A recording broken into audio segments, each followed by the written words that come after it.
Welcome. If you've ever wondered how a business decides exactly how much to stock of something when demand is, well, a total mystery, then you are in the exact right place. We are about to break down the absolutely crucial concepts of supply chain contracts. And hey, if you're gearing up for a quiz on this topic, you're definitely going to want to stick around. Okay, so to get our heads in the game, let's start with a classic. Picture this. You're selling these awesome limited edition IPL t-shirts. The final's coming up, but you have no idea how many you're going to sell. How many should you stock? This right here is the core of the famous news vendor problem. And trust me, it's the foundation for everything else we're going to cover. So here's our game plan. First, we'll look at how we even measure success, the news vendor scorecard. Then we'll tackle a huge issue called the coordination problem.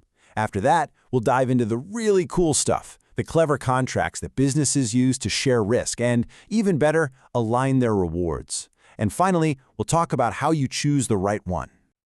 All right, first things first. Once you've made your big decision on how many of those IPL t-shirts to stock, how do you know if it was a good one? How do you measure your performance? You need a scorecard, right? The first metric on our scorecard is a big one, expected lost sales. This basically quantifies the pain of being too cautious. It's all the sales you could have made, the money you left on the table because you ran out of t-shirts right when demand was peaking. Ouch. And here is the flip side of that coin, expected leftover inventory. This is the cost of being too optimistic. It's the average number of t-shirts you've got gathering dust in the back room after the season's over, stuff you now have to sell for way less, or maybe even just get rid of.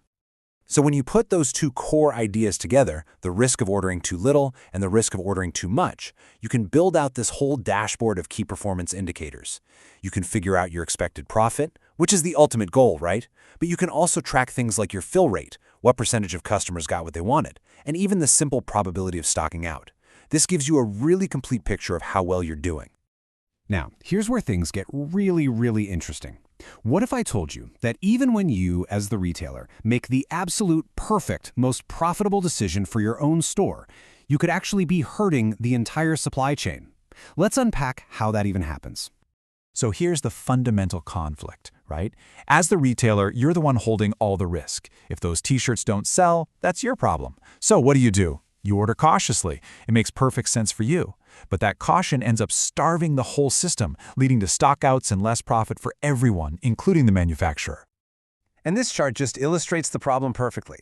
Look at that gap. You see the retailer's profit, the manufacturer's profit, and then you see this much larger bar for the total profit the supply chain could have made.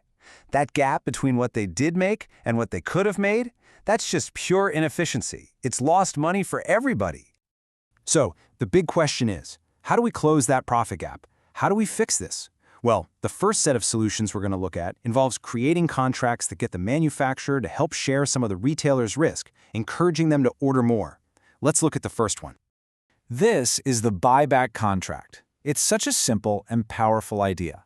The manufacturer basically comes to the retailer and says, look, go ahead and order more t-shirts. Don't be so cautious. If you have any left over at the end of the season, I promise I'll buy them back from you. Simple as that. So this move directly attacks the retailer's biggest fear, getting stuck with a bunch of unsold products. But of course, there's no free lunch here. That risk doesn't just disappear. It gets shifted from the retailer's problem to the manufacturer's problem. And now they have to figure out what to do with all those returned goods. Here's another really clever way to share risk. You build flexibility right into the order itself. With a quantity flexibility contract, the retailer gives a forecast early on. Then the manufacturer says, okay, I guarantee I can supply you with any amount in a certain range around that forecast. This is huge because it lets the retailer wait and get a much clearer picture of demand before locking in their final order. Okay, so that first approach was all about moving risk around. The second major approach to fixing the coordination problem is a bit different. It's not about reallocating the risk of failure. It's about aligning the rewards for success. The thinking is pretty simple. If everyone gets a cut of the final sale, then everyone's going to work a lot harder to make that final sale happen. So, with the revenue-sharing contract, the manufacturer does something kind of radical. They offer the t-shirts to the retailer at a super low upfront price. The catch? In exchange, the retailer agrees to give the manufacturer a piece of the revenue for every single t-shirt they sell to a customer. All of a sudden, the manufacturer is deeply invested in how well those t-shirts sell in the actual store. And that's the crucial point here. Suddenly, both parties are pulling in the exact same direction. A great sales season is awesome for the retailer, obviously, but it's also awesome for the manufacturer who gets their cut of the revenue. They literally win together. Their incentives are aligned. Options contracts are another really powerful tool, and they're especially great for super unpredictable markets. Think of it like this. The retailer pays a small fee upfront to reserve the option to buy inventory later at a guaranteed price.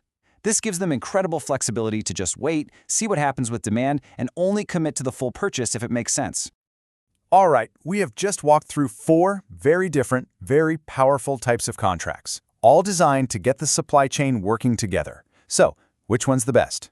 Well, as you've probably guessed by now, the real answer is, it totally depends on the situation. Now, this summary slide right here, this is your key takeaway. If you're studying for that quiz, you'll want to pay close attention to this. Each contract you see offers a unique fix for the coordination problem, but every single one comes with its own set of challenges. Buybacks mean the manufacturer has to deal with returns. Revenue sharing needs a lot of trust and information sharing. Flexibility contracts only work if the manufacturer has extra capacity, and options can get pretty complicated to set up. And to wrap this all up, let's just leave you with the question on the slide. Is the manufacturer's real job selling products, or is it selling the right incentive? What these contracts really show us is that in a modern supply chain, success isn't just about making and moving physical things anymore. It's about designing smart, strategic partnerships that make the entire system work better for everyone involved.